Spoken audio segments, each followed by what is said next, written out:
নমস্কার। আমি রবীন্দ্রনাথ ঠাকুরের একটি কবিতা পাঠ করছি, আগমন।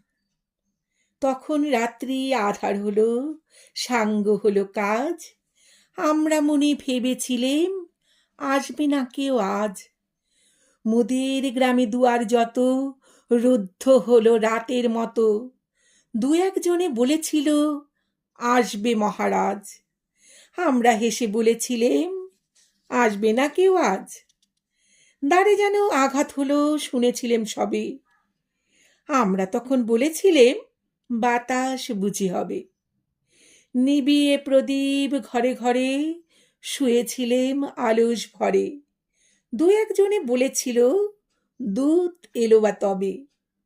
আমরা হেসে বলেছিলেম বাতাস বুঝি হবে। নিশীথ রাতে শোনা গেল কিসের যেন ধ্বনি, ঘুমের ঘোরে ভেবেছিলেম মেঘের গর্জনী। ক্ষণে ক্ষণে চেতন করি কাঁপল ধরা থরহরি, দু একজনে বলেছিল চাকার ঝনঝনি। ঘুমের ঘোরে রহি মোরা মেঘের গর্জনী। তখনও রাত আধার আছে, বেজে উঠল ভেরি, কে ফুকারে জাগো সবাই, আর করো না দেরি। বক্ষ পরে দু হাত চেপে আমরা ভয়ে উঠি কেঁপে, দু একজনে কহে কানে রাজার ধ্বজা হেরি। আমরা জেগে উঠে বলি আর তবে নয় দেরি। কোথায় আলো, কোথায় মারল, কোথায় আয়োজন? রাজা আমার দেশে এলো, কোথায় সিংহাসন?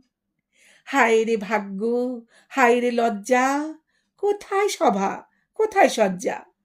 দু একজনে কহে কানে বৃথায় ক্রন্দন। রিক্ত করে শূন্য ঘরে করো অভ্যর্থন। ওরে দুয়ার খুলে দে রে রাজা, শঙ্খ বাজা। গভীর রাতে এসেছে আজ আধার রাতের রাজা।